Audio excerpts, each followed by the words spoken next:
വളരെ നന്ദി. പ്രത്യേകം നന്ദി അറിയിക്കുന്നു. ഇത്ര തിരക്കിനിടയിലും ഇവിടെ എത്തിച്ചേർന്ന് ശ്രീനാരായണ ക്ഷേത്രത്തിൽ എത്തിച്ചേർന്ന പ്രശസ്ത ചലച്ചിത്ര താരം ശ്രീമതി ബീന ആന്റണി ചേർന്ന് നറുക്കെടുപ്പ് നടത്തിയ പ്രശസ്ത ചലച്ചിത്ര താരം ബീന ആന്റണി, ശ്രീമതി ബീന ആന്റണി പ്രത്യേകം നന്ദി അറിയിക്കുന്നു. അതോടൊപ്പം തന്നെ നറുക്കെടുക്കുന്നതിന് സ്റ്റേജിലേക്ക് എത്തിച്ചേർന്ന ക്ഷേത്രം മേൽശാന്തിയെ കൂടി പ്രത്യേകം നന്ദി അറിയിക്കുന്നു.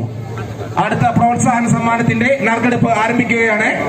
നറുക്കെടുക്കുന്നതിനായി ഇവിടെ എത്തിച്ചേർന്നിട്ടുള്ള കുട്ടികളോ അമ്മമാരോ ആരോ വന്ന് നറുക്കെടുക്കാവുന്നതാണ്. ഓരോ കുടത്തിൽ നിന്നും ഓരോ ടോക്കണുകൾ എടുത്ത് സമ്മാന കൂപ്പൺ നറുക്കെടുപ്പ് നടത്താവുന്നതാണ്.